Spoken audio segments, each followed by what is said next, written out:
Join. Let me check.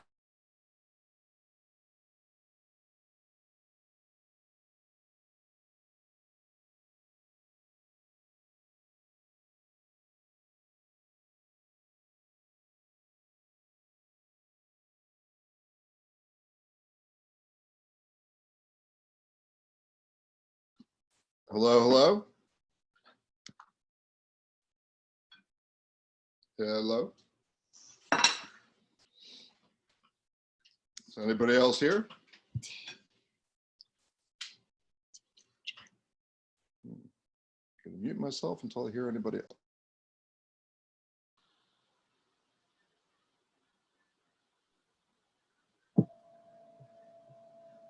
Hello. Hi. Hi there. Dave Mello's here. I just see Dave Mello and then, oh, here's my name. Livia is here too. Okay, bye. No catchings here. Phyllis, as long as you, me, and Libby are here, we're good to go. I can't see anybody though. Me neither. All I see is my name on the screen. Me too. Look, I'm working on about 4.5 hours sleep, so that might be a good thing. Uh-oh. I'm sure you ladies look lovely, but me No. Not really. I couldn't sleep either because my son's girlfriend got shot by a stray bullet yesterday. Oh my Lord. Oh, wow. Yeah, she's Now, is she okay? Or what's going on? yeah, she's all right, but Where'd this happen?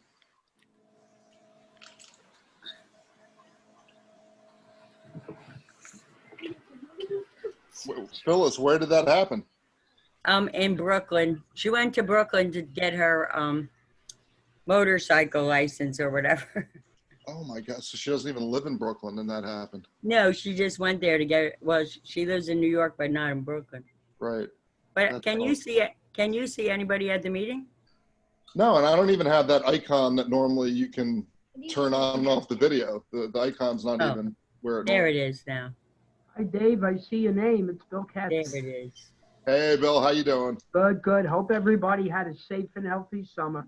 Yes, well, we got through today. That was the big one. The first day at school. Although, no, it was my little daughter's second day at school. How'd it go, Dave? Okay?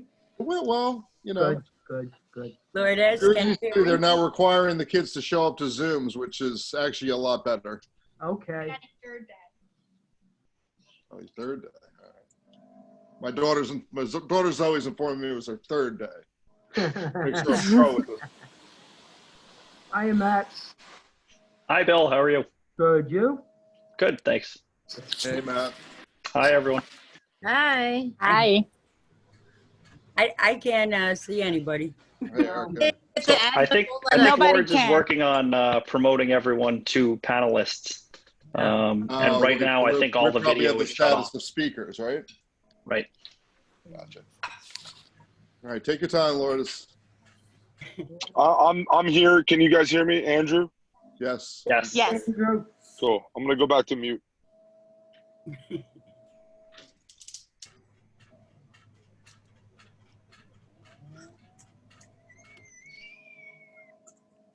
Dave, did you have school in person?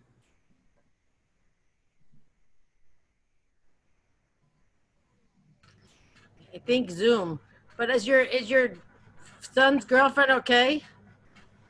Yeah, she's all right. She's just shaken up. Well, the bullet supposedly came from like a couple blocks away. Oh, It was a shootout a couple blocks away, and it just had to happen to hit her.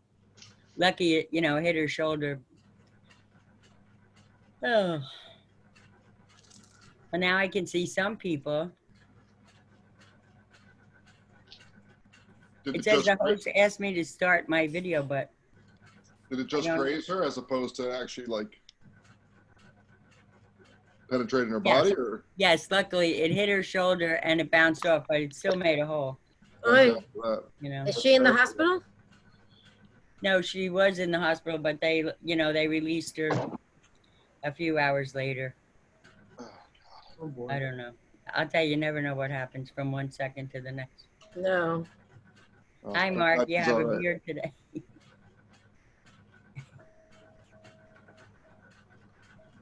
Mark is on mute. Where's Okay, Hovey? Hovey finally. was supposed to be stuck. Hovey called me, but now I don't see him. Well, that's all right. We can wait for a quorum.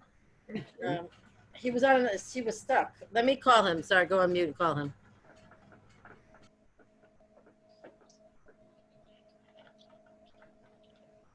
All right, so we got Andrew, Lizette, Aaron, Erica, myself. We could start. I'll give it 2 more minutes and we'll start at 7:05. How about that? Okay. Okay.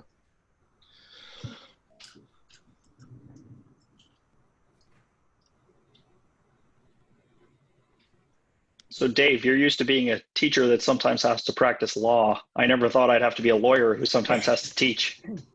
Yeah, you see, it's not that easy, is it? I never said it was. You know, Muting themselves. Oh, okay. Okay, so we're good.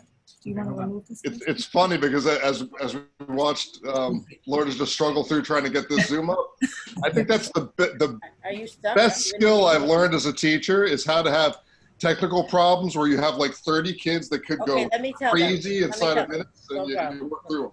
It's crazy. That is by far my Okay. proudest skill. Right.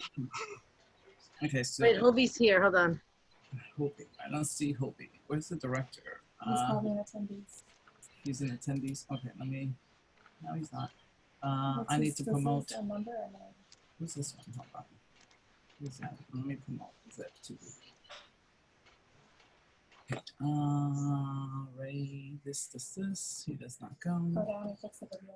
The ones that have red, you need to go. Okay, so let me go here. Ask to start video. Ask to start video. So Ask to here. start video. Some people may block it. But Yeah. ask to start. Oh, okay. You block it. Oh, sorry. And Lisette, ask to start video. Okay, so they're really on your own right now. Okay, And those people are all muted by themselves, right? I think so. Yeah. Lords, when you have a minute, can you give Harold speaking capabilities? He's 201-339-4001. Okay, there he is. I see him. No rush. Thank you. Alrighty. Do you see Hovey? Leave it. Stop. Okay. Hovey's there. Let's see. Does he have a number, Erica? Hold on. C4001. Go to Can you hear me now? Yes. That's Harold, Dave. I think Hovey is 8005, but that's his mobile. I don't know what the. It's only a ray and a table. Yeah. I don't know. He says he can hear and see us. So it's gotta be one of these people. Probably this one, maybe? And he's probably still a Allow the talk so it happens. member of the public status. Yes. There's two attendees. There's Ray. Oh, there's Hovey. I see him. Okay. Let me promote him. He just showed up. And Okay. We'll get started. And then where is he? Wait, Here he is right here. click more. Ask to start the video. Right. Click ask to unmute right here. Okay. Okay, leave it. They Okay. have to do it on their own. I have to do it on there. Okay, so All right, there he is. All right, we're going to get started. Guess we'll start with the Pledge of Allegiance. okay. Virtual stand.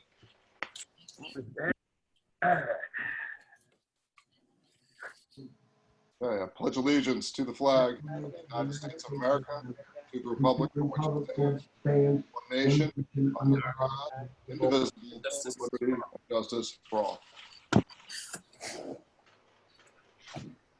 I should make my students do that. Nice touch. All right, let's Click more. the Open Public Meetings Act. So I would like to advise those present that notice of this regular meeting of the Housing Authority of the City of Hoboken has been provided to the public in accordance with provisions of the Open Public Meeting Act. Notice of this regular monthly September's board meeting has been scheduled for Thursday, September 10th, 2020. Was sent to the Jersey Journal and Star Ledger on Tuesday, September 1st, 2020 as notification to the general public of said meeting, and sent to the city clerk of Hoboken on Tuesday, September 1st, 2020, with a copy of the agenda to be posted on the bulletin board in City Hall, the Hoboken Library, and the Hoboken Police Department. I direct the minutes of this meeting to state that I have announced that adequate notice of this meeting has been given as required by the Open Public Meetings Act. In addition, I direct that the minutes of this meeting to state the following. As a result of the restrictions established by Executive Order 107 issued by the Governor of New Jersey with respect to the need to limit public gatherings to mitigate the spread of COVID-19, the meeting will be conducted exclusively through the use of communications equipment. This procedure is in accordance with NJSA 10:4-9.3, which states that a public body shall not be deemed to have violated any provision of the Open Public Meetings Act in conducting a meeting by means of communication or other electronic equipment. In addition, this procedure complies with Article 3, Section 7 of the authority bylaws, which allows for participation in authority meetings by members of the Board of Commissioners by means of telephone conference or similar communications equipment.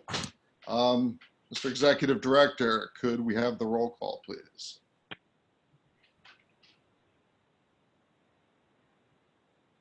I think you have to unmute yourself.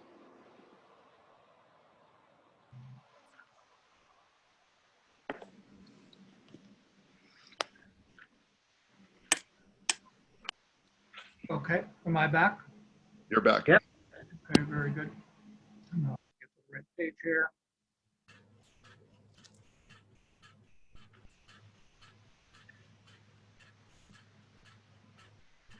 All All right, H. Foreman, Here. A. Impastato, Here.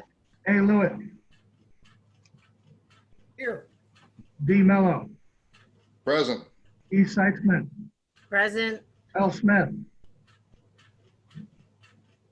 L. Vega, Here.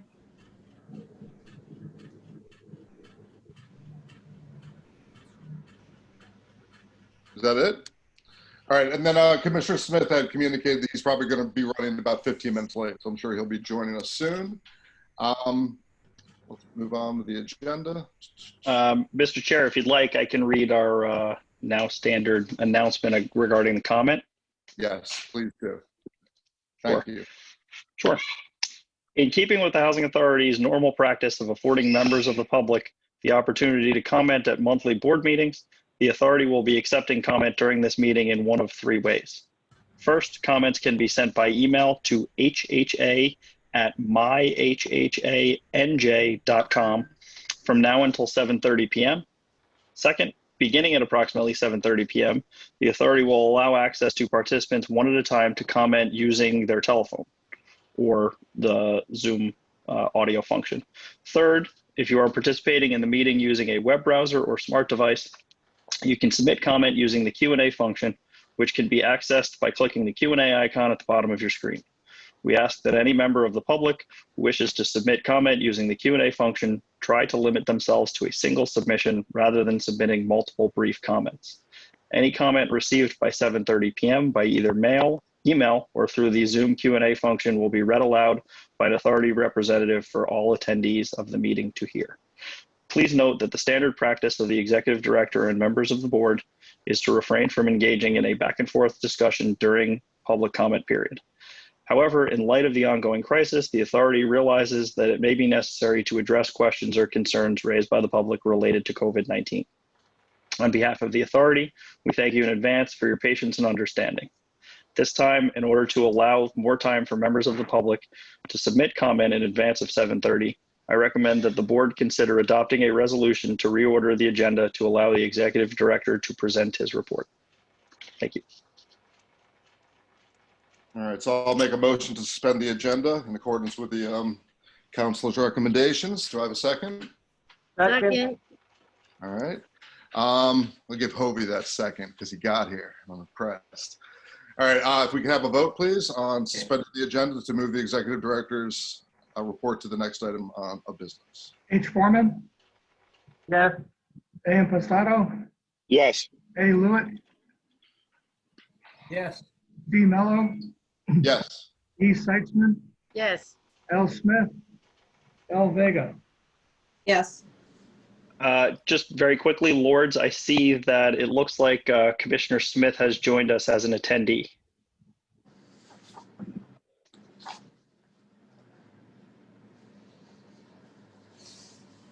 Yeah, so executive director, if you could just hold off till he, Sure will. great, thank you. And quickly, Thanks, Lord, Matt. I voted yes. Awesome. Thanks. And quickly, Lourdes, And before you get started, yeah, I'm sure I speak for the whole board. We want to share our condolences, the loss of your mother-in-law.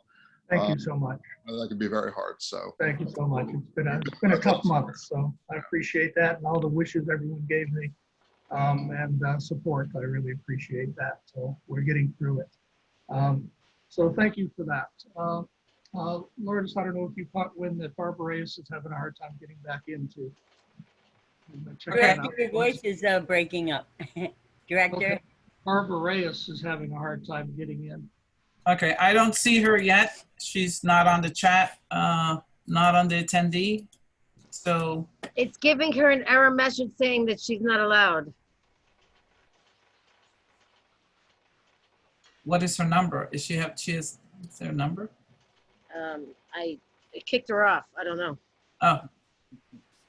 So let her come back in. She's not, I don't see her here. There's 3 attendees and she's not one of them. 3149 is the last digits. No, I don't see her here.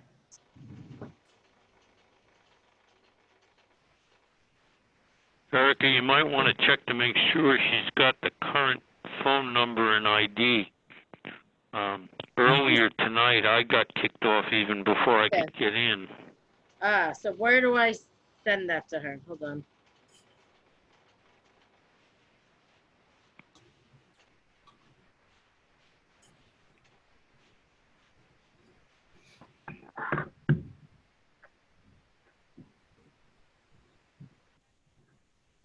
Could someone text that to me so I could text it to her? 485-881-849, I think. I can't hear that. All right, hold on. Let me just get it up here 1 second. Why don't you, Matthew, why don't you just text those 2 things to her? Because I don't think I have her phone number.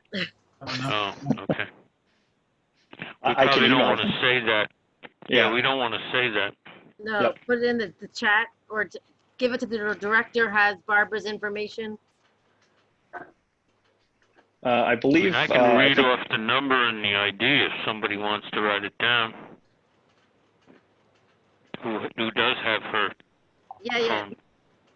if I put the Zoom link, 646. 646. Sorry, Dave. 646-558-8656. That's the phone number.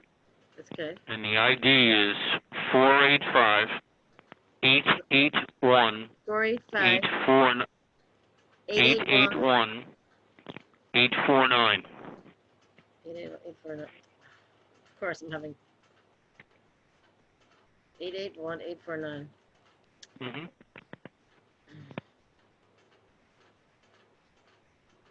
My 1 is stuck.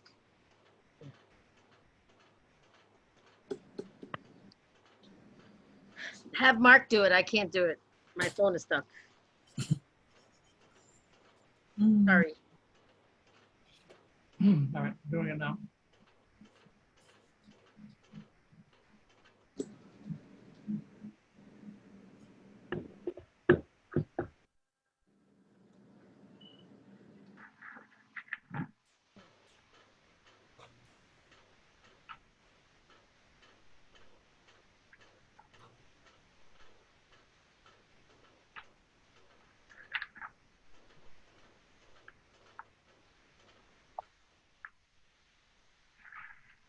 It's interesting. This is the first time we've really had Zoom issues. All the time we've been using them, mostly because the stock is down.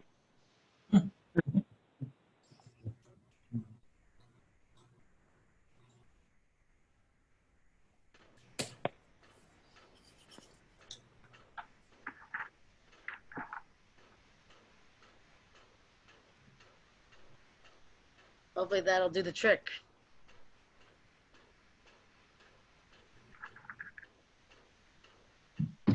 Okay.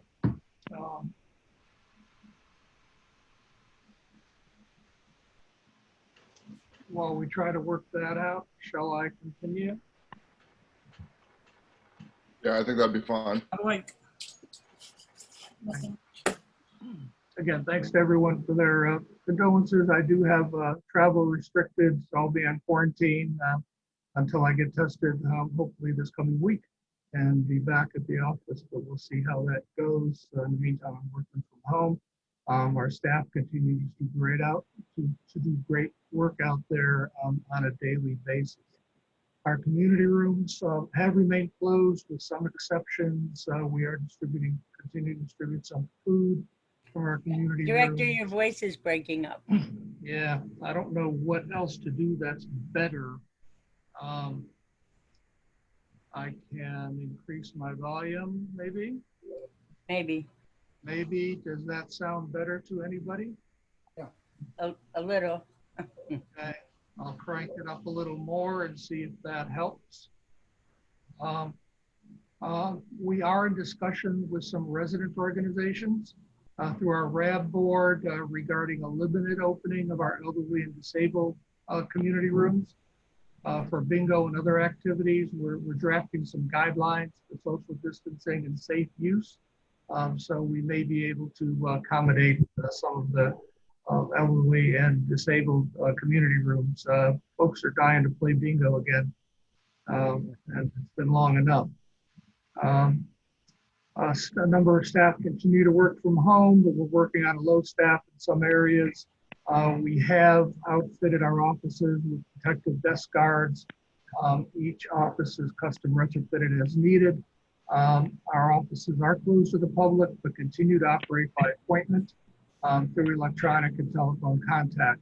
We have purchased those additional laptops. I'm sorry, Director, I can hardly understand you. Let me try to unplug this and see if that works any better for you. If I unplug my earbuds.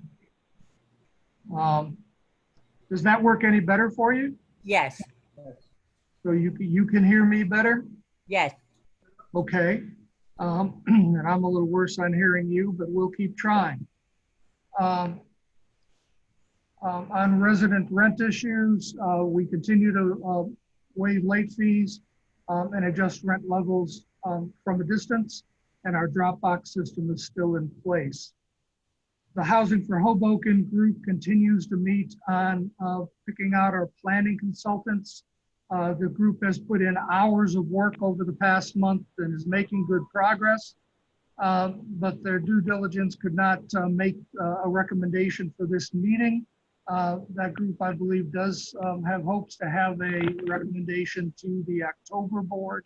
We're going through a couple re-interviews over the next week or so with a couple firms, and again, hope to have something to the larger board by October. On August 27th, we had an excellent meeting with the officials from the Office of Revitalization in Washington. Much was learned and discussed. I think it's fair to say that we're on the right track in HUD's view. We discussed all the financing options and possibilities that were open for our future for the redevelopment of Hoboken Housing Authority. And I think it was a very, very good meeting. I don't know if any of the other attendees, whether Dave or Erica or Aaron might want to say something about the meeting we had with HUD.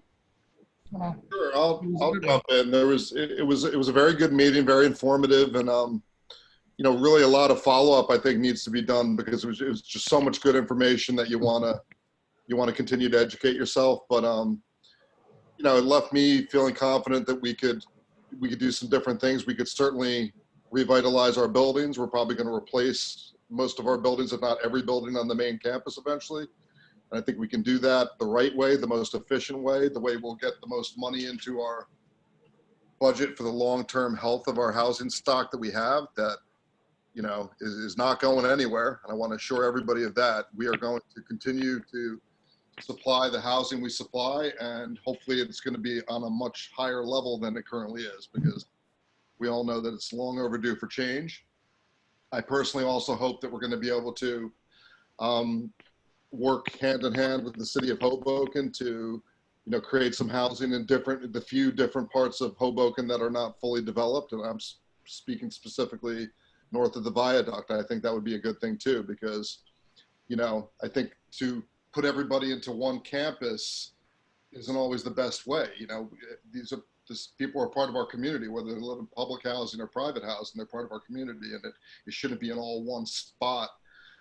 So, you know, it would be great to see us expand our housing authority into different parts of Hoboken than it currently is, as well as raise the level of our housing and make it new housing and durable housing that will stand the test of time. So I feel like we got a lot out of that, different avenues and different techniques to make that happen. And it was a great meeting. And one of the things that Greg Byrne emphasized was Mr. that Lew- because of Mr. the Lewitt, your voice rent. is breaking up. Oh, I'm not here. I'm sorry. I don't know what to do. Can you repeat it? Yeah, what Greg Byrne from HUD, he emphasized that Hoboken, to do what we want to do, which is maybe replace the buildings and add almost double the units of mixed income housing, because the rents are high in Hoboken. I'm sorry, your voice is breaking up. The Section 8 vouchers would provide the authority. The high rental income will do well in terms of our mortgage and our expenses, and hopefully creating a wonderful housing. And you know, and we also had a meeting, Martin mentioned, with Dean Marchette. Mr. Lewitt, I really can hardly understand you. All right, it's true of everybody else. You break up. Mark, add in our meeting with Dean Marchetto, I guess. That would be helpful. I'm done. I can't, if you can't understand. I'm sorry. It's just the volume. And if you can't, yeah, can you hear me better? Yes. Yeah, I think, Aaron, if you don't mind, Aaron, I think we should mention some members of the Housing for Hoboken group did have a kind of a briefing meeting with Marchetto, who, as you remember, did a plan a number of years ago. And he shared some of the work that he had done on his plan a number of years ago with us. And with the idea that we don't necessarily have to cover that ground again, and that he would be more than happy to work with any planning consultant that we brought on board, and certainly share his perspective and of course share that information, which is ours from many years ago. But we think that's a great idea, and we're going to be talking to the planning consultants about making sure that we make that connection. Is that fair, Aaron? I think we can hear you from there. Yes, it's fair. And I have a couple of the 2020 vision plans. I got 3 copies. One belongs to Dave, but he hasn't gotten it yet. But there's, you know, it's. I got to meet with all my classes first, Aaron, but that's the next thing on the to-do list. But what I want to avoid is what he did is very significant, and it's good work. So we should not be paying to replicate what he's already done. We should just adjust what he's already done. Thank you. And I think the 2020 vision plan was already paid for, so it's sort of property, I'd like to think. I'm done. Thank you, Aaron. And then lastly on that, our discussion ranged to what I've maintained for a long time, that we will only be able to truly accomplish our mission when we redevelop our properties. And I think HUD at the Washington level understands that at the current level of funding, with the buildings that have our failing systems and issues, that we're always going to be really chasing our tail and working as hard as we can just to hold things down until we get to this redevelopment phase, because the systems in these buildings are falling apart. And they do understand that. And I think we're going to have their full support as we move forward. I think it's a real positive meeting. We do meet with a subset of that group on a regular basis out of HUD to update them on where we are and what we're doing. So we're having bi-monthly meetings with them, so we continue that conversation with them. Thank you all. I would like to address some concerns around our higher than historical vacancy rates. You know, at the time we agreed to accept the over 12 million in improvements from the Housing Mortgage Finance Agency, to take that opportunity to do our elevator replacement, roofing work, other major work throughout our developments. We did know that what it remains clear now that our elevator and roofing systems had to be addressed if we were ever to get a handle on our exorbitant maintenance and operational costs. We knew that going into the project back when we went after the $12 million, that this was essential. We're at that spot where our roofs were falling in. Our elevators are consistently breaking down. It becomes a health and safety issue. I think that our elevator systems had not been addressed in prior years because simply it's such a difficult project to do. It's very difficult. The major part of the difficulty is the relocation requirements under the Federal Uniform Relocation Act. We knew that we would be required to abide by that by the letter of the law. We knew we were going to have to hold units vacant as a result of choosing to perform that elevator replacement. Again, we could have said no, but it was so important to do. We need to assure every family in those buildings under the Uniform Relocation Act that they can be afforded the opportunity to move to an appropriate unit during construction. So prior to signing the agreement with the Housing Finance Agency, our vacancy rate was consistently excellent, 1 or 2% level. We're talking 20 vacancies, 20, 25, 30 vacancies, very good, 98, 99% occupancy rate. We had held that for quite a while before we signed the documents to go into this agreement. We knew when we went into the agreement that we'd have to start holding units out in order to accommodate potential relocation for the elevator project. We do know that once we're over this project, that we will get back to that high occupancy rate. Since we're into phase one, we're able to start that process, but until phase two is over, we're still going to have some vacancies out there because we must, under uniform relocation, have enough units available that if everyone in those buildings wants to move, we can accommodate them. And once we signed those agreements, we had to start the long-term planning on holding units out for possible relocation. You know, we did use that time wisely, I think. During that time, we used that opportunity to do major repairs on 75 units minimum, comprehensive modernization on those through some contracts. And the last of those contracts were completed in May of this year. With the actual start of phase one, which was 3 weeks ago, we've started to utilize units that now we know will not be needed for relocation. We didn't have that information until we actually did the moves. We are starting with the transfers of families.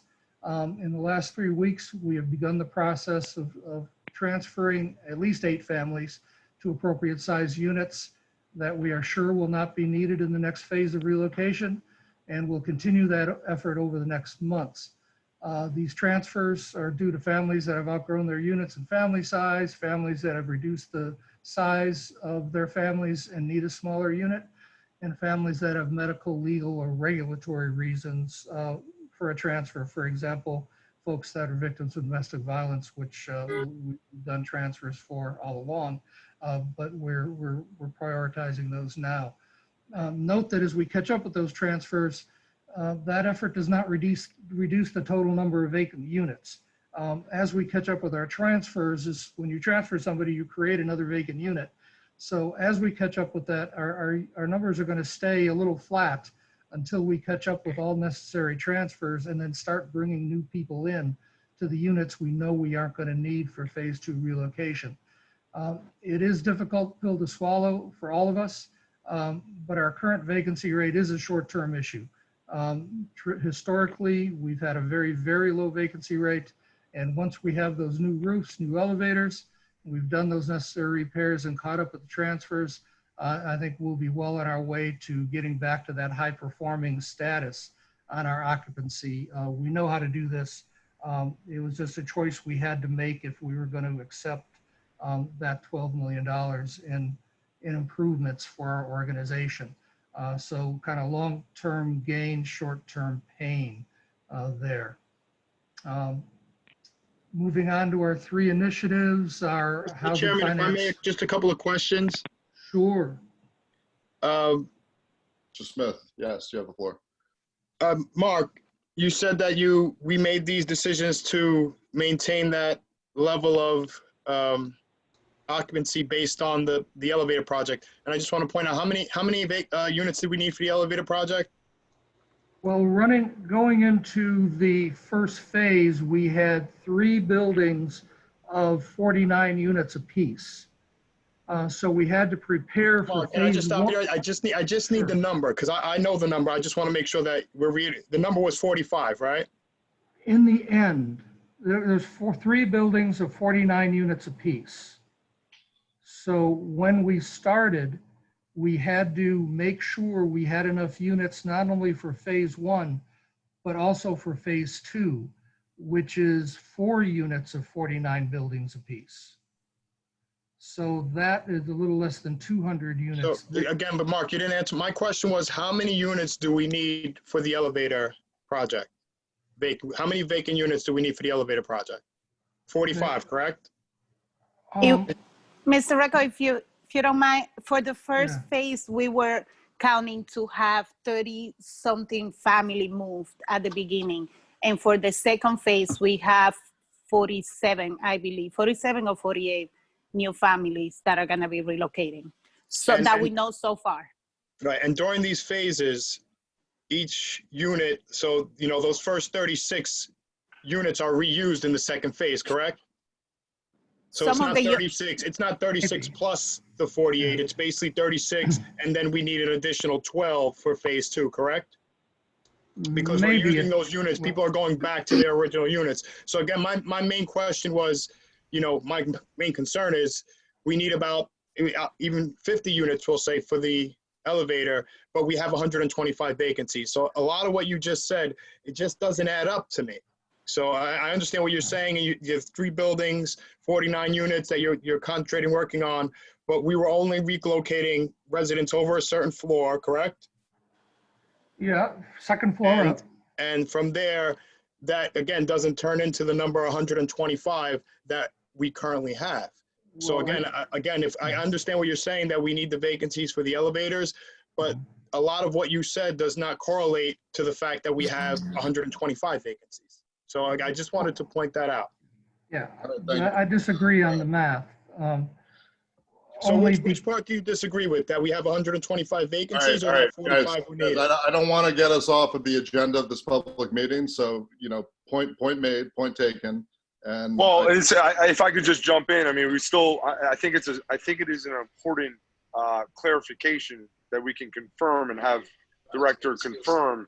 He just said that the math is wrong. So I just want to, if we could just give him a chance so that we can all be on the same page of what Commissioner Smith has brought up. Our preparation for the relocation, working up to the relocation, we had to assume that all, if not most of the people would request to be relocated. That is the preparatory stance we had to be at. We did not know until about a month before the actual relocation about how many families would really want to move. We did interviews with them, but they all could have said, if we want to move, we would have been required by the Uniform Relocation Act to provide each and every family a unit to move to. So our preparation had to be conservative in having enough units. If 90% of the people wanted to move, we would have had to move 90% of the people. And yes, but only over a certain floor, correct? Down to a lower number, but we had to be prepared from the beginning. And this preparation, and then I'll hush, this preparation had to be done by attrition over time. So we had to start vacating units and having enough units that if everybody or a vast majority wanted to move, that we could accommodate them. Right, we basically had inventory. Relocation Act. But again, All right, we basically your had answers to- don't answer my question, and that's what becomes my concern. You're saying that now you needed 3 buildings, 49 units, but we only relocated over a certain floor, correct? Well, people on the first floor could stay, yes. So everybody else in the buildings that are being worked on was offered relocation, every other apartment other than the first floor? Correct. we legally had to make that available to them. Yeah, and if we didn't have enough units in the complex, we would have had to start renting units in Hoboken. Right. And that would have been a fortune. Or hotel. I have a question. When did we sign this $12 million deal? How long ago? Our initial signature on the soft costs was in October of 2017, I believe. Yes, that's correct.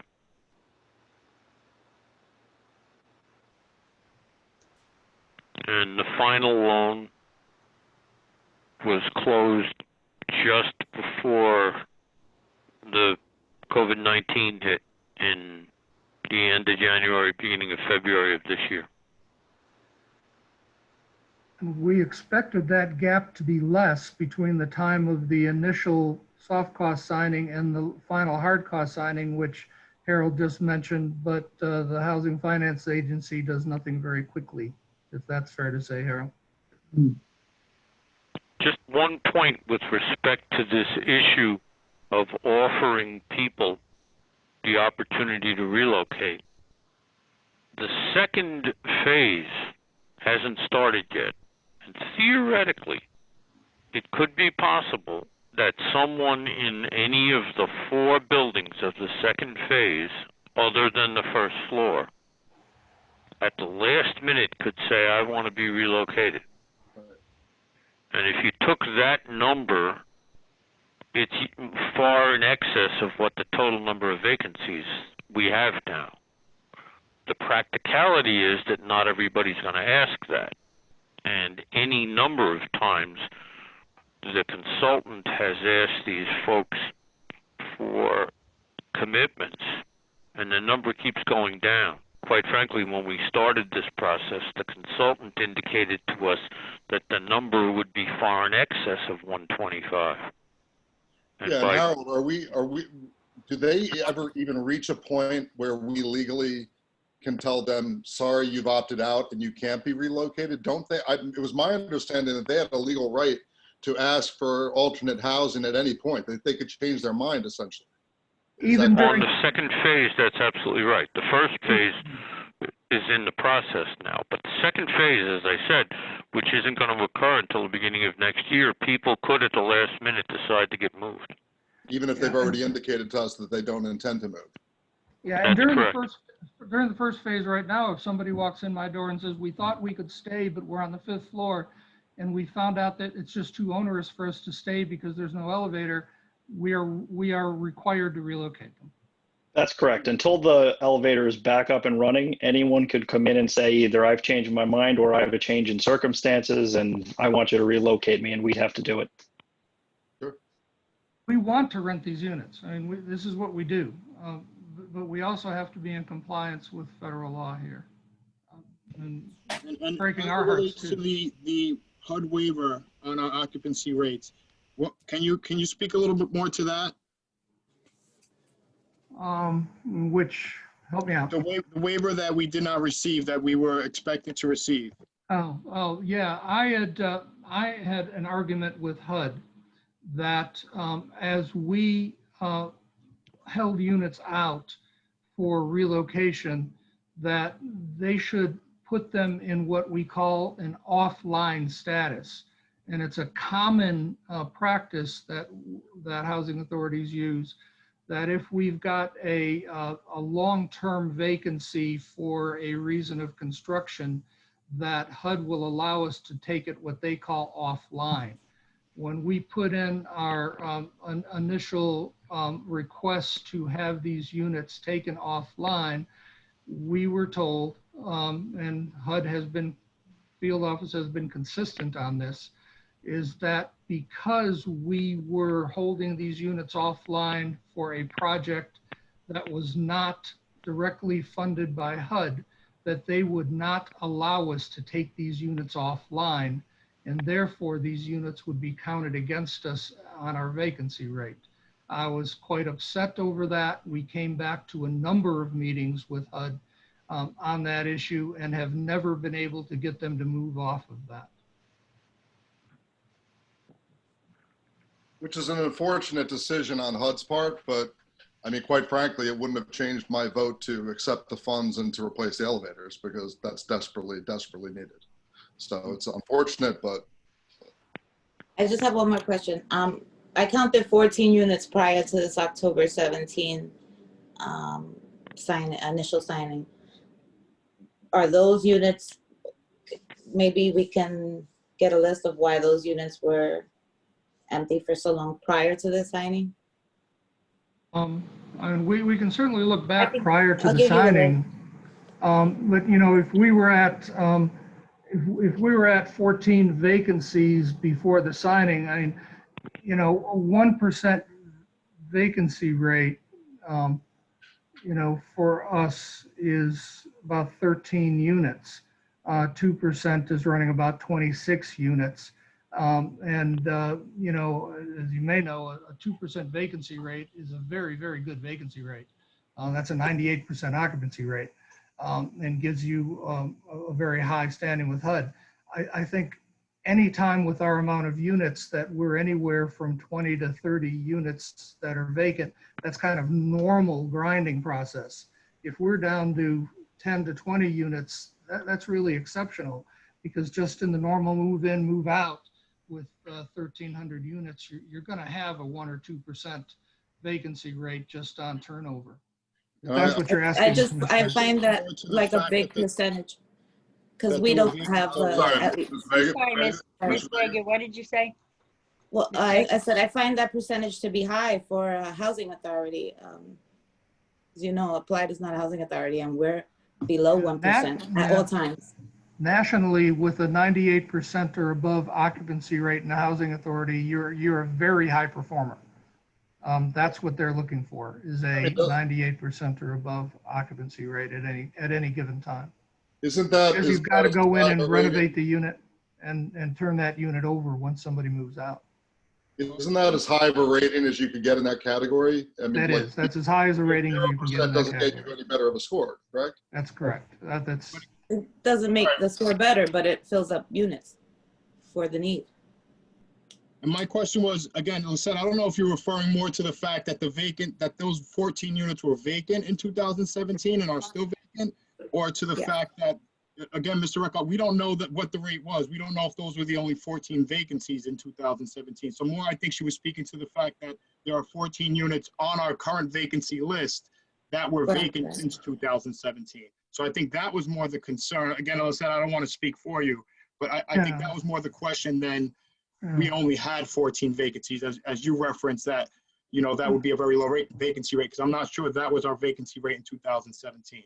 Yeah, I'd have to take a look too. And it is quite possible that at the time we decided to start holding units off, that we took a look at those 14, and I have to look back at that number and what units they were, and said, you know, we need to keep these in reserve too. I don't know the answer to that as we talk right now. We'd have to take a look.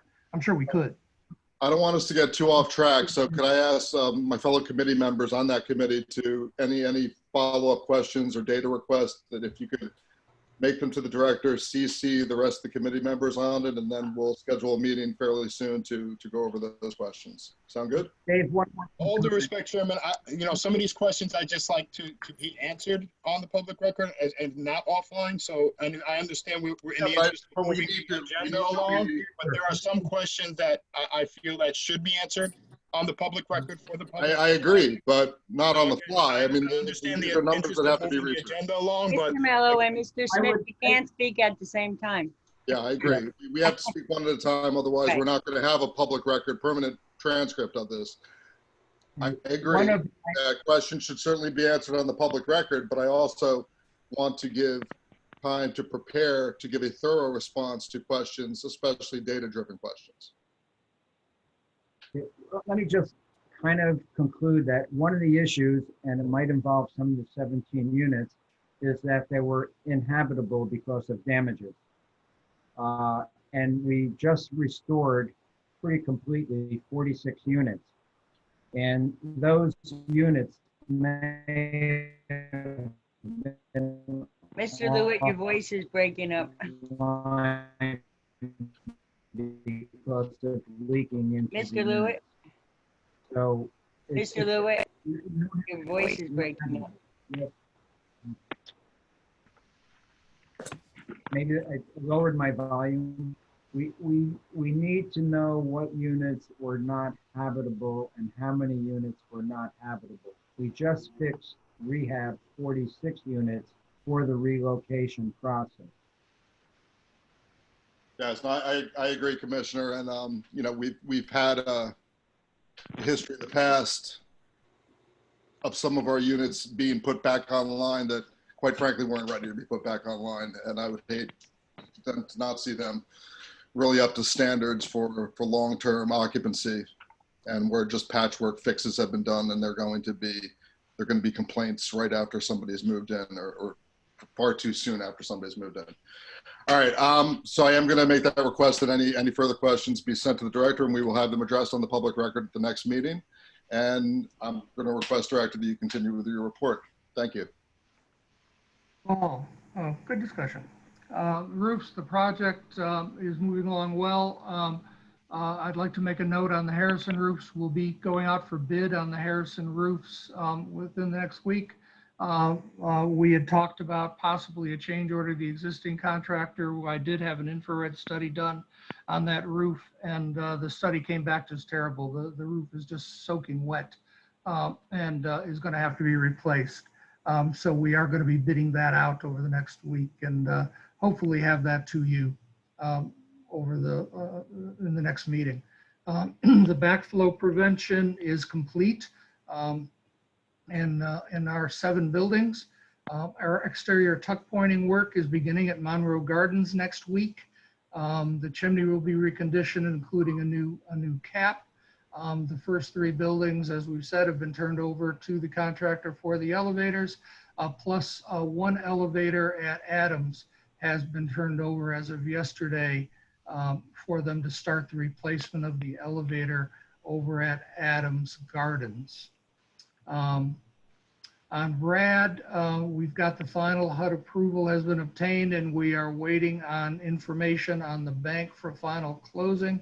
I don't know whether now or maybe we've got a resolution coming up, Harold. Should we wait for the resolution to comment on that?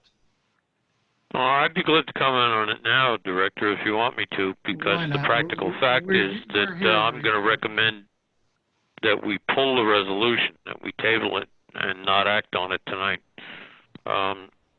Just to go back in history, the bank that was selected pursuant to an RFP process, which occurred 2 years ago.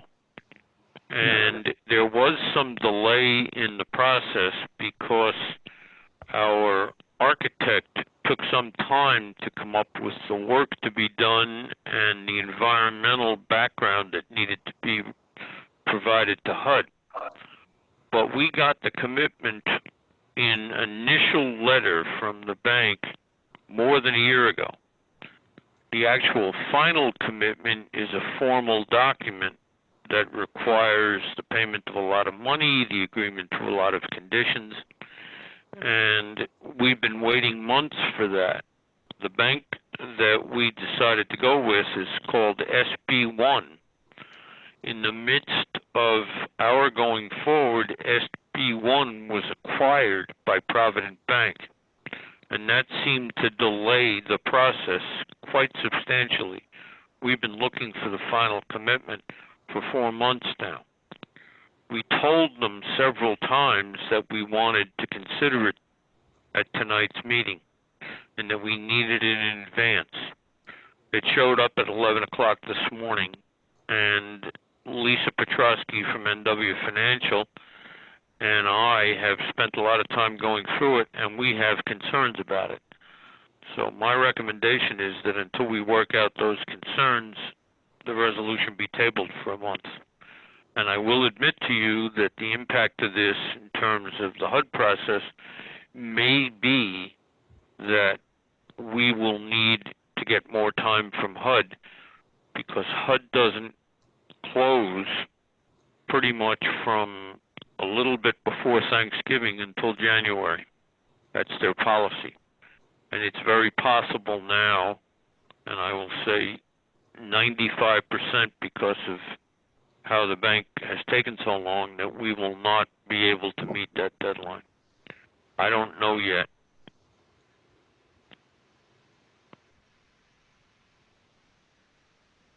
And when we get to that item in the resolution, we can move to table. CDBG funding, the boiler replacement contracts in full swing. We do anticipate completion by the end of September. Have our new boilers operating for the winter. We got a resolution regarding gate upgrades at Fox Hill and Adams Gardens before you tonight. The Adams sewer project is in full swing. We did have a problem that more sewer line than we thought had to be replaced. And we're going to ask you later in the meeting to ratify an emergency addition to that contract that I made. Management, we do expect to have a revised ACOP revision for you, hopefully next month. As you know, when we bring you a revised policy like that, it is passed by the board conditionally for public review. And a final version isn't done until either the next board meeting or the board meeting after, giving the public and everyone a chance to review it. So we're working on that. We'll be publishing an RFP for project-based housing choice vouchers this coming Thursday, September 17th. For those of you that remember, we have an opportunity to project-base some of our housing choice vouchers. Those proposals will be back due to us on October 13th. The document is essentially complete. We're tweaking a couple things, and we'll have it published in the paper and available to everyone this coming Thursday. So for those of you that know folks that are interested in that, we'll get the word out. I do anticipate opening the Section 8 waiting list in early October. I did want to do it by the end of September. But it was delayed because of my absence this past month. We should have a Section 8 waiting list ad out. We are intending to do a lottery process. I am intending to do a lottery process so we don't have lines out the door. We'll fill you in as that progresses, but we want to get that out the door. Our maintenance report. Our outside special projects contractor that you approved, actually this is a mistake with the meeting before last. They've been working. They've done repairs on a number of units here that I've listed. We've actually had them through, I think 10 units already with a couple more units to come. So we're excited about having that tool in our tool belt again. We were very frustrated that we didn't get HUD approval earlier on that contract. They finally gave it and we're able to jump on a number of issues we had out there. In addition, we've had that inordinate amount of sewer line and stack line backups as usual, and a hot water heater, a major hot water heater that failed on 314 to 318 Harrison over the past week. Finance report, fiscal year audits, they've been delayed but are in process digitally. We have received bids for the software system, so the procurement committee needs to get together this coming month. We can't wait to do that. And we do have a budget presentation at this meeting. Resident services continues to function well. I did include the monthly snapshot as a part of my report this month. I know, Daniel, do you want to hit any highlights on your monthly snapshot, Daniel? Thank you, Mr. Recco, and hello, everyone. One of the things that I would like to highlight is actually the work that the Hoboken Food Pantry has been doing in our community, even before the pandemic began. The work and the efforts that they're putting into making sure that our families have groceries is just an amazing work. And we also thank all of the donors and all of the volunteers that actually help us in making sure that we get our seniors the groceries and also our families. Today, the Hoboken Food Pantry was actually at our location, the courtyard, from 10 a.m. to 2 p.m. Even though we had some rain in the morning, they still battled the rain, and we were here making sure that our families receive those groceries. The city of Hoboken also came in and provided produce for that day, so our seniors and our families not only got groceries, but also they were able to get produce, fresh produce. So thank you to the city of Hoboken and the county for working together on that project. The Hoboken Food Pantry will continue their bi-monthly food distribution on September 24th. Now, September 24th, they're going to actually have 2 distribution times. The morning time is going to be for the senior buildings from 9:30 a.m. to about 10:30 a.m. And then they're going to come back to the general distribution for our community, for our families. And that's going to be from 5 p.m. to 7 p.m. at the courtyard. We don't yet have an October distribution dates. As soon as I get those from the Hoboken Food Pantry, we'll make sure to make that available to our families and also put that information on our website. Again, I want to highlight the amazing work that the Hoboken Food Pantry has been doing, not just for the residents for the Hoboken housing, but also for the community at large. And also want to thank also the many volunteers. Tony has been amazing, Chesley, Emily, and also many other city employees that have also come in and volunteer. So we thank you so much for that amazing work and effort that they have been providing to our residents. I also want to thank our community partners for just being extremely strong. Daniel, I'm sorry? I'd like to thank you for everything you've done. I'm sorry? We would like to thank you, the food pantry. The food pantry would like to thank you for everything you have done to make this all possible. Well, it would not be without you. So thank you. I would like to second that. Thank you, Daniel. Daniel puts his heart and soul into his job. Thank you, Daniel. Well, Good job, Daniel. No, I really appreciate it. Thank you. I think, when it comes to serving our families, I think we need to put our hearts into it. And I really appreciate the amazing partnership that we have with the Hoboken Food Pantry. And of course, the rest of the volunteers that work with them and the city at large. I also wanted to highlight our community partners that continue to support us, not only before, but also have become strong in their support through this pandemic. Last week, we had the back to school event, and we thank our partner Hopes and many other community partners that also provided for that, the Hoboken Police Department and also Hoboken Family Alliance and many other partners that were amazing in providing, backpacks and supplies to our families here at the Hoboken Housing Authority. So thank you so much for those amazing community partners. The city of Hoboken was also here on the 28th last week, providing produce as well. So not only backpack and school supplies, but also produce to our families. So our families were able to walk away with some fresh fruits and vegetables. So that's amazing, and we thank you. We thank them for that effort that they continue to provide to our community. I want to go back real quick. On the 28th, we had Amazing True Society, the karate program, and they had a barbecue for community engagement. They're hoping that they will be back in September to serve our community. But that's a conversation that's ongoing because of the current pandemic and seeing how they can continue to actually interact and service our kids, especially during this time. And so I think I'll just cut it here. There are some stuff that is not on the snapshot, and those are like possible projects that we're going to be working on, proposed projects with some of our community partners. Community Lifestyles, we have a meeting next week to discuss a proposal for some of their fall programming for our teens. And we also have Hoboken Grace. We have a meeting with Hoboken Grace as well next week to discuss some of the volunteer efforts that they do every year, such as painting projects and also pick up of trash at our property. So those are some of the discussions that we're going to have. Additionally, there's going to be another organization called Fresh Films. They focus on providing support, equipment, training to teenagers to connect them to the film industry. So those are conversations I'm going to be having with that organization next week to see how we can brainstorm on connecting our teens, our Hoboken teens, to that particular service and support.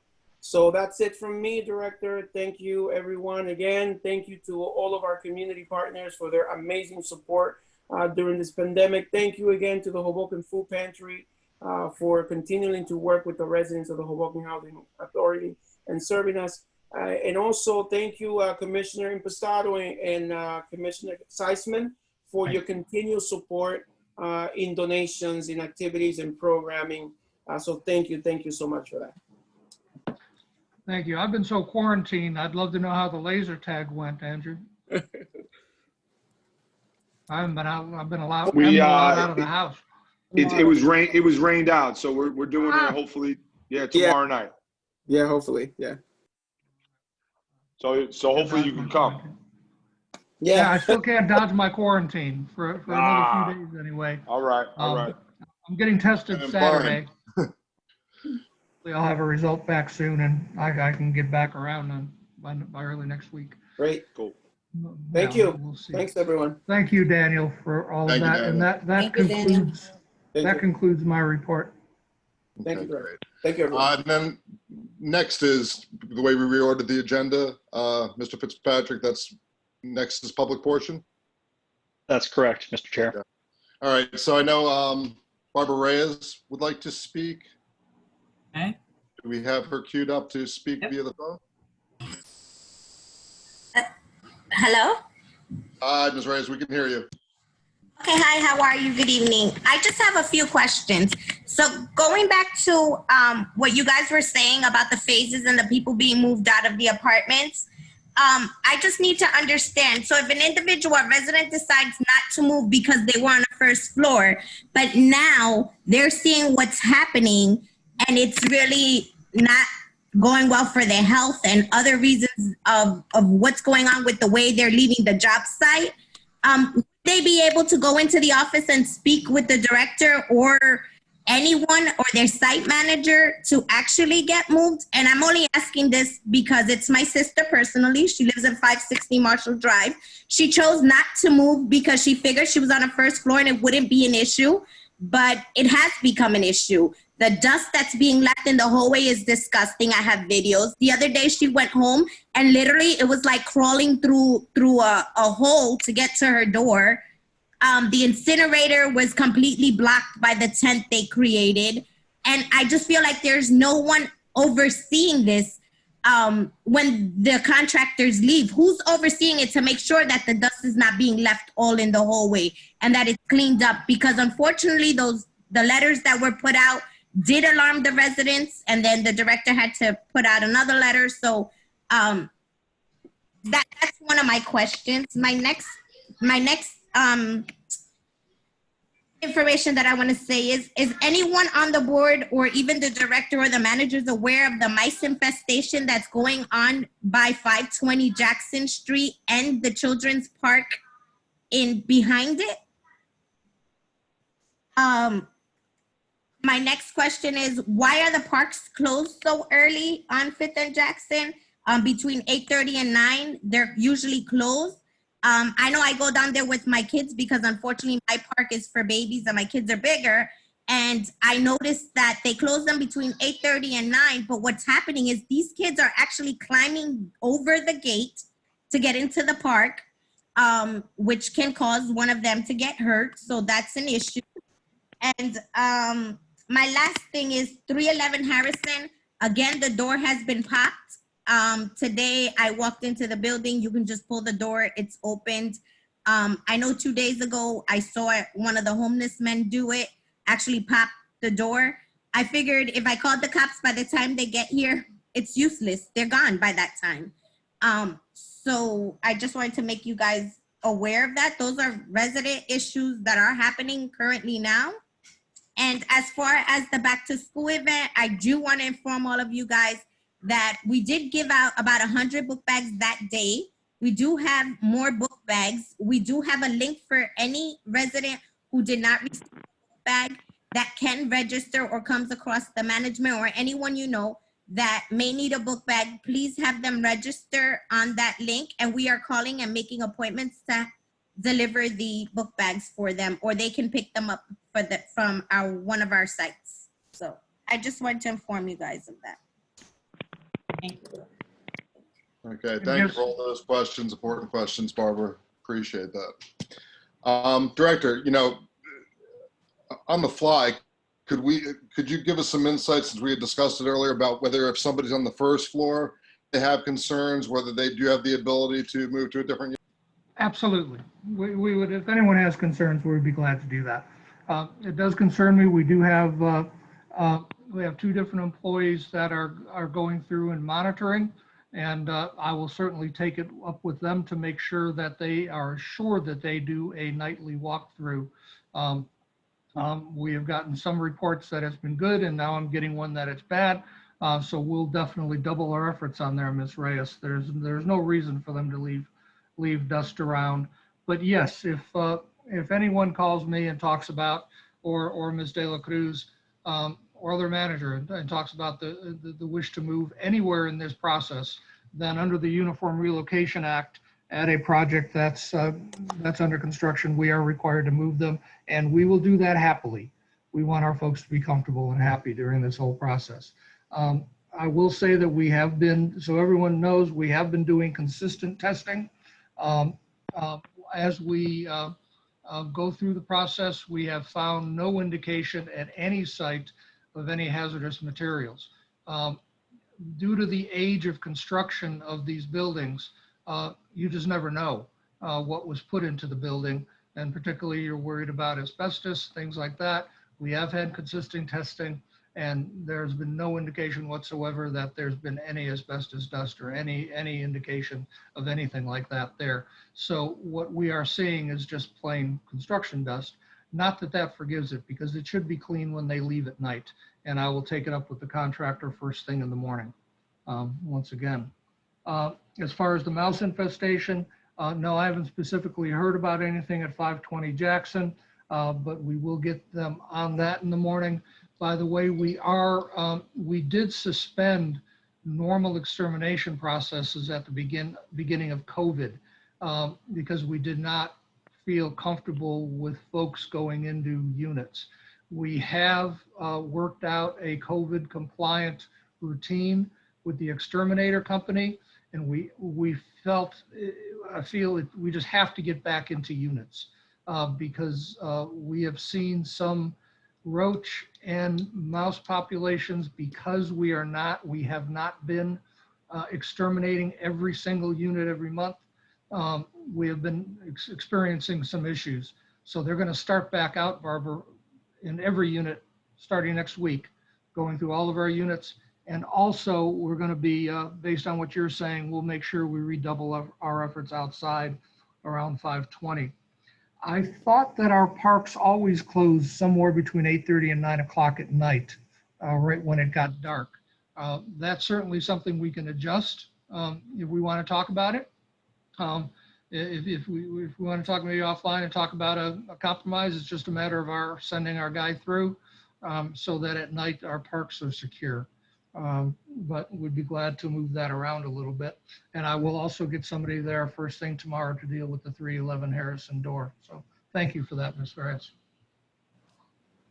All right, great. And Commissioner Impastato, maybe at the next Resident Services Committee, we could just briefly have a more face-to-face one and bring up that issue of the park closures? Yeah. Sure.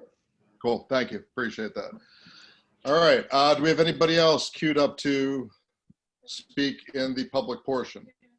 There is no one. We have no emails and no more chatting. Okay, great. All right, for committee reports, I mean, really, I think the biggest thing to report beyond anything we've discussed is Housing for Hoboken's moving forward with recommendations that'll be made. That's not really a committee, but in a lot of ways, it's the most important committee. So that's going to be moving forward. And we do hope to have a recommendation in front of the board for a hiring of a planning firm by the October meeting. And then we're going to need to have a finance committee meeting in the next 2 weeks. And also our new committee, forgot the exact name we've given it, but the waiting list committee, admission and continued occupancy policy, will have that in the next 2 weeks as well. So I'd rather not have them on the same week, especially next week, because we're doing so much with trying to get those recommendations in for the Housing for Hoboken. But if people could communicate to me on those two committees, what week's better for them over the next two, we could get those meetings onto the calendar. Okay. Commissioner Impastato, anything out of the Resident Services Committee that needs to be reported? No. Okay. All right. And Commissioner Lew, procurement? Okay. All right. Let's move forward on the agenda. So we have the readings and approval of the minutes for the previous meetings. Let me get the official resolution. All right, resolution 2020-08. No, that's not. That's the. Hold on a second.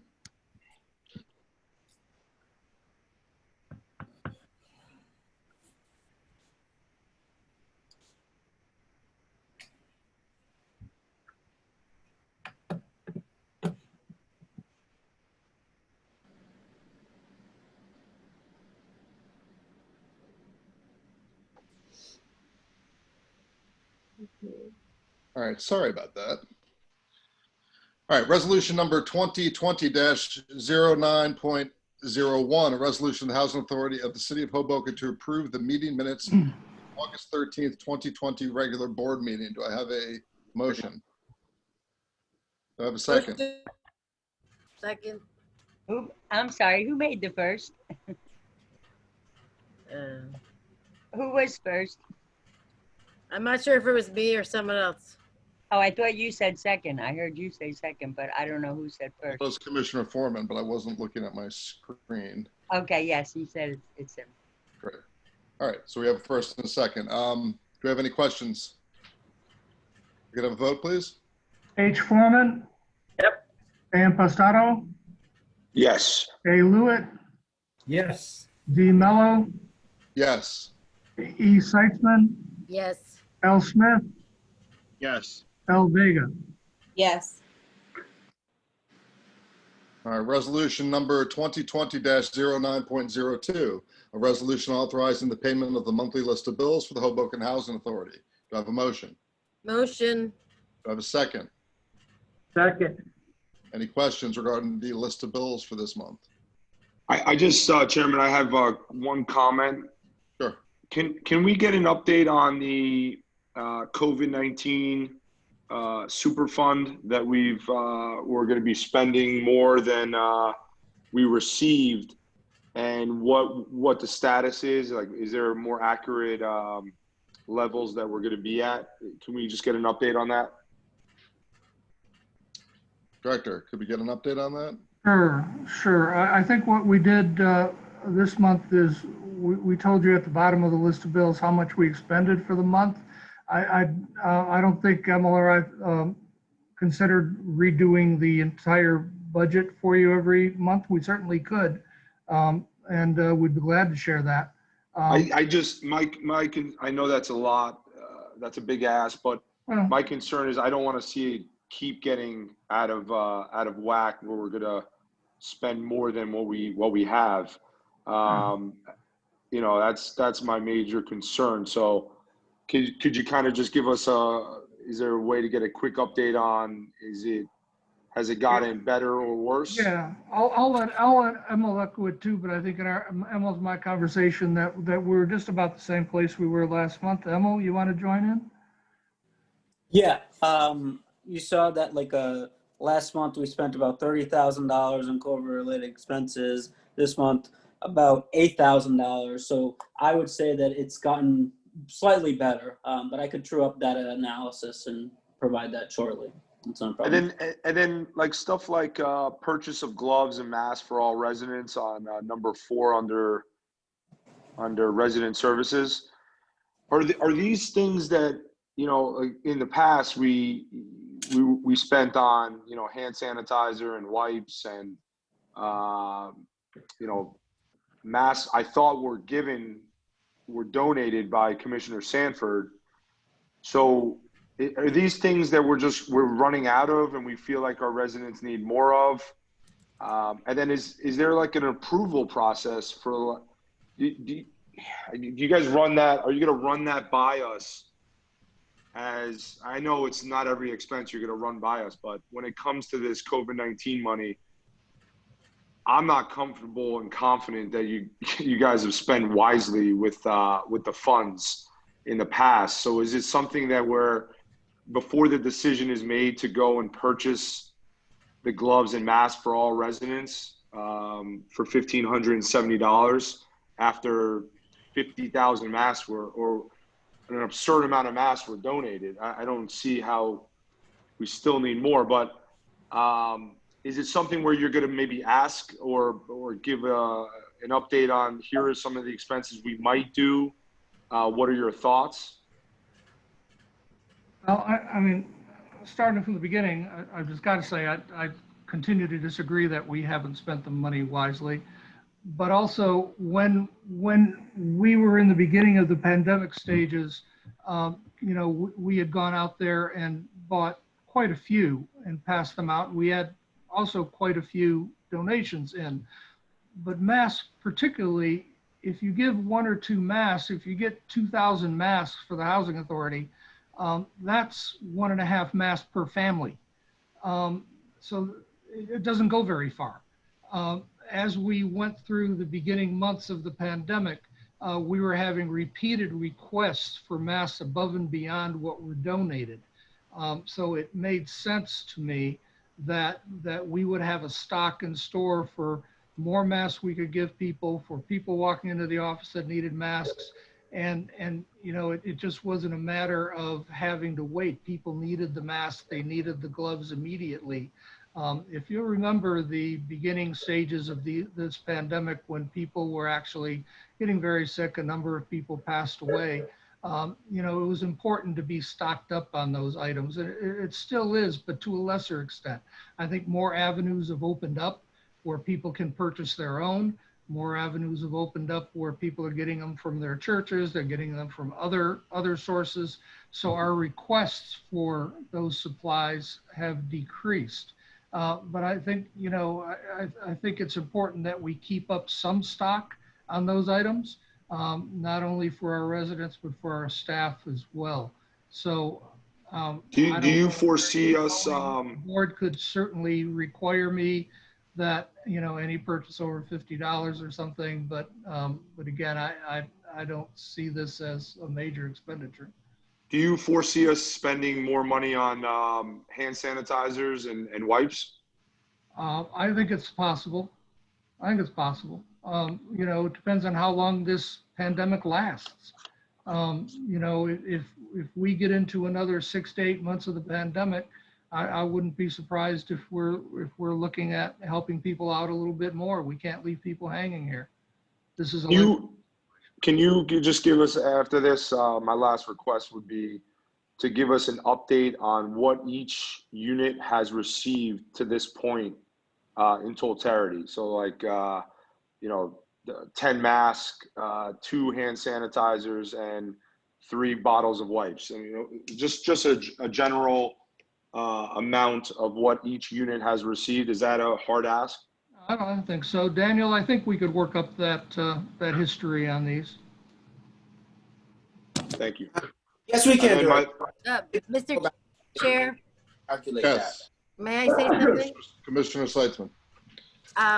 If you know me, I say safety first all the time, and I understand that it's an expenditure, but I think we would get a lot of heat in the other end. I'm not saying that we can't look into costs. Maybe we can get the wipes and the sanitizers and the gloves for cheaper. I think that maybe is that what Commissioner Impastato was trying to say, but I think if we didn't provide this and people were getting sick and we were having other issues, we would be kicking ourselves for not purchasing these items. Yeah, no, yeah, that's, I was, as you know, I totally agree with the safety. I was making trips to Walmart. So I believe that is the priority for 1000%. It is a financial thing with dollars and cents and what we could be doing that's more affordable, because we're such a, we don't have a lot of money and we need to be tight as possible. My last question is there any funds for the COVID-19 money that could be allocated? I'm getting a lot of people that are asking, with a lot of people, the youth staying at home, and they have to get on Zoom calls and classroom sessions, about not having internet. And is it possible, have we looked into, if that request comes in and a family is not able to pay for the internet for a given month, what's the protocol there? Because as well as safety, I think our youth's education is paramount. And I'm just curious if that's something that, I would guess it's probably not, but what's our plan if we can potentially help out those families? But before you address that, Director, Commissioner, have people reached out to you with specific instances of this situation? Yes. Yeah. Have they, if they attend the Hoboken Public Schools, I mean, I know in Jersey City, we're providing hotspots to anybody who doesn't have internet and Chromebooks. Is Hoboken doing the same, and is that being taken advantage of by the people? I think Hoboken did offer, they have a Chromebook for every single student, but I don't think they're paying for internet. Because we've been offering hotspots in Jersey City. I think the same service is offering both. I think it's Comcast, so maybe we could look into that offline. Yeah, I was just wondering if Director knew anything about that, or if that's possible. No, I don't know anything about what the schools are providing. I did know last year that the schools were offering hotspots to children that didn't have internet service, but I'm not up on what they're doing this year. Vision has hotspots, and also Verizon has hotspots. Yeah, just because, I mean, I just would imagine any money coming from the state is going to filter through the schools as opposed to the housing authority. So I would hate for us to take on a cost of a service that could be provided by the schools without it hitting our budget. If I may interject, maybe in the next resident services meeting, we can have that conversation. There are other companies out there that we can probably connect with that can provide us maybe with those, with that service for our community. And also we can connect with the Hoboken Public Library and maybe have that conversation with Lena and see exactly what resources they have for our community as well. So yeah, that would be great. Our conversation, yeah. I definitely agree. Maybe companies that would be willing to provide the Hoboken Housing Authority campus and residents with internet service under the right circumstances if we reached out to them. So yes, sure. We had past conversations with Verizon, so we do have a contact at Verizon. We also have a local company that is providing services at very low cost, Andrina, to residents of Fox Hill that are facing their antenna. So we've been having conversations with them as well, but we have to bring that into the Resident Services Committee to figure out exactly what the best approach for that will be. Yeah, there's a lot of offers going on from the private sector. I know Jersey City was also going to purchase a Zoom plan, and then Zoom extended all their extended time plans for free. I think just this August, so that they decided for financial reasons that it wasn't necessary. And God knows what's going on with internet providers. There might be a lot of stuff out there. So, great suggestion, Dana. And also, I may, excuse me, sir, if I may also add on the mask and also wipes and sanitizers, we get constant requests from residents. Unfortunately, we have to turn them down and say, we don't have enough to be able to hand out. We still may have like maybe a few that we're going to be handing out this Saturday, but it's not enough to be able to serve all of the needs of our residents. So I do understand from Commissioner Posado, it is a huge expense. And we also thank many of our donors that have, provided masks, but let me tell you, it's not enough. At the beginning, when we were delivering like maybe a mask or two to a family, they would say, that's it. We have 4 kids in here.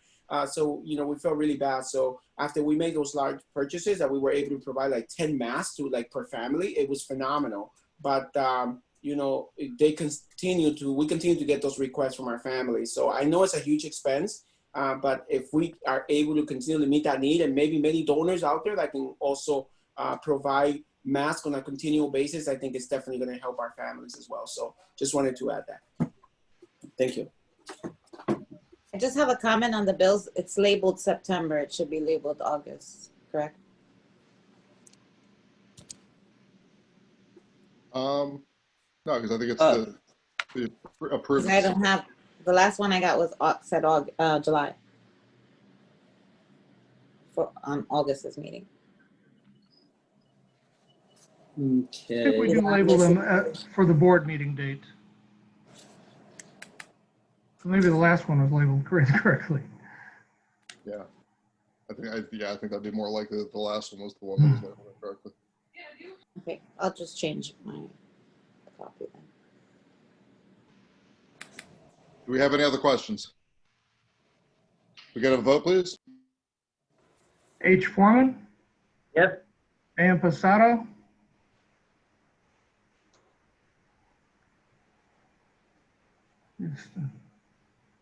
I didn't hear Andrew. You still with us, Andrew? I don't, is he there? Andrew, Andrew, are you there? Andrew. he's in the men's room. His phone died.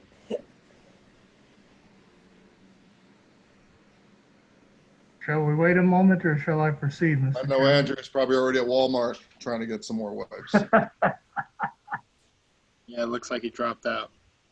All right, we can proceed. He can always add his vote to the record after the fact, I believe, right? A. Lewitt, Yes.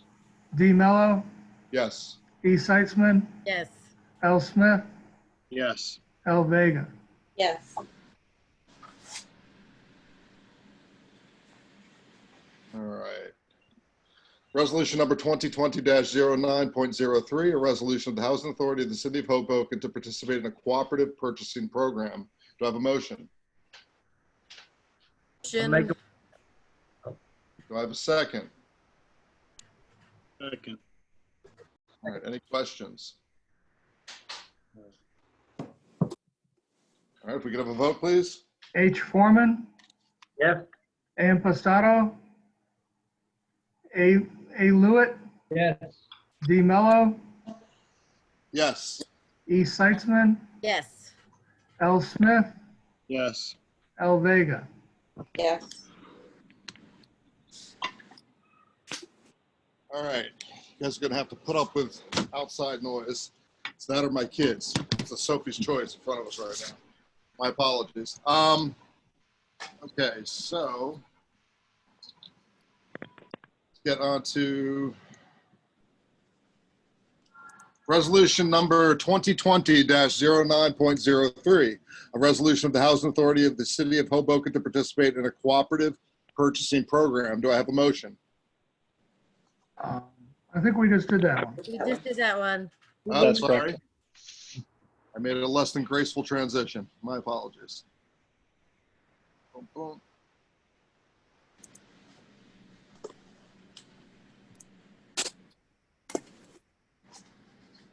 All right, resolution number 2020-09.04, a resolution of the Housing Authority of the City of Hoboken authorizing the issuance and sale of one series of a housing revenue bond, Parens Rental Assistance Demonstration Project, Fox Hill Gardens, close parens, Series 2020, comma, in a principal amount not to exceed $2,500,000, and authorizing and approving the execution and delivery of agreements and related instruments and determining other matters in connection therewith. Do I have a motion?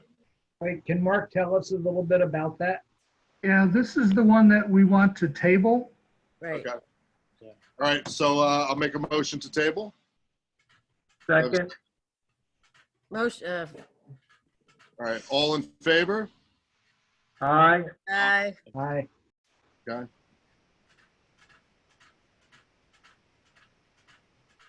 Just to make clear that this tabling in and of itself does not delay us one bit.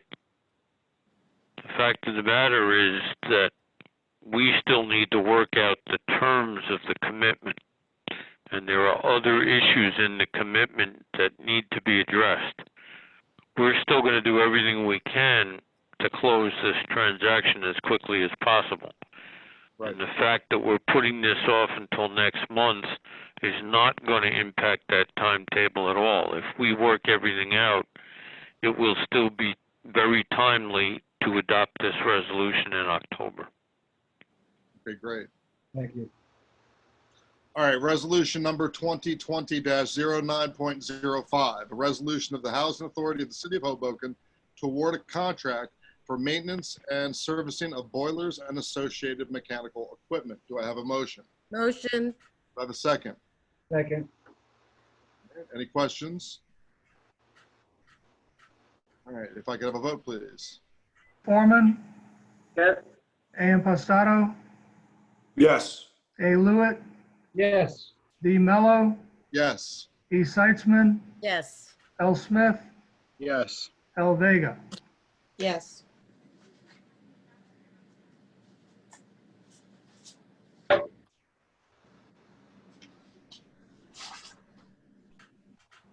All right. Resolution number 2020-09.06, a resolution of the Housing Authority of the City of Hoboken to award a contract for gate upgrades at Foxhill Gardens and Adams Gardens. Do I have a motion? Motion. Do I have a second? Second.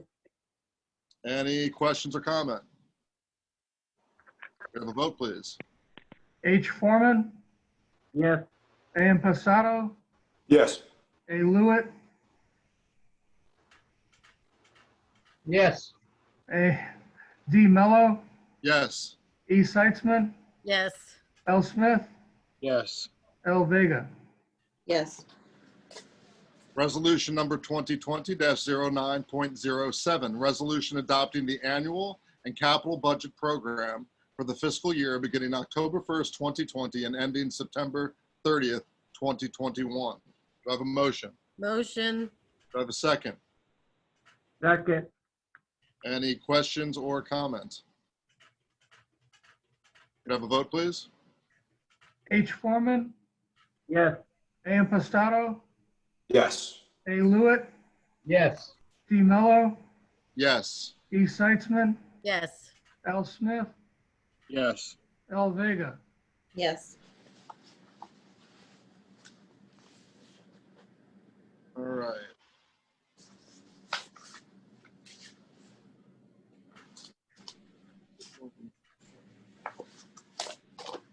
Why do I have next to my packet resolution 2020-07.05? Is that a mislabel?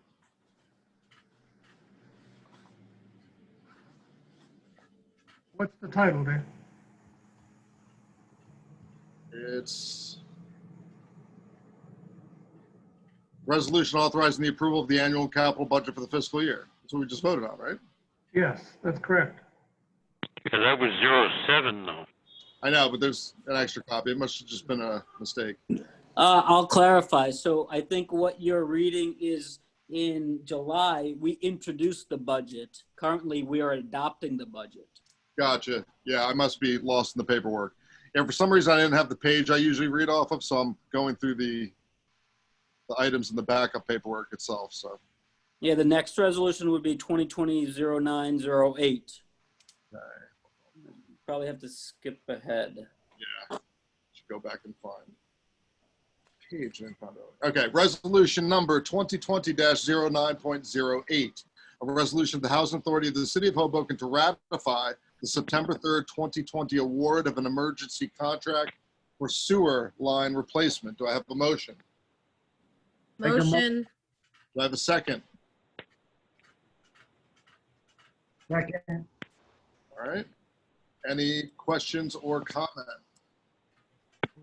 My only comment is somebody from the housing authority needs to bring a level when that new sewer is exposed and make sure it's running the water downward and not causing it to stagnate. That's really critical, and somehow plumbers don't have levels. Good point, Darren. Thank you for that, Aaron. We'll make sure that is done. Okay, we need the pitch. I mean, if the Romans could do it with the aqueducts, I think our That's right. modern plumbers could do it, right? That's right. All right, if I could have a vote, please. H. Foreman, Yes. A. Impastato, Yes. A. Lewitt, Yes. D. Mello, Yes. E. Seitzman, Yes. L. Smith, Yes. L. Vega. Yes. All right, I don't believe there's any new business or closed session need for tonight. So do I have a motion to adjourn? Motion. All right, do I have a second? Second. All in favor? Aye. Aye. All right, have a good night, everyone, and please send me those availabilities over the next 2 weeks for those 2 committees I mentioned. Thank you all. Thank you. Bye. Thank you. Good Bye-bye. night, everyone. Thanks, everyone. Be well. All right. Bye. Let me see how I can turn this off there. I always mix this up. Bye, Lourdes. Never fails. Bye, Phyllis. Goodbye. Have a good night. You Or too, dear. have a good month or whatever. You too, honey. All right. Bye.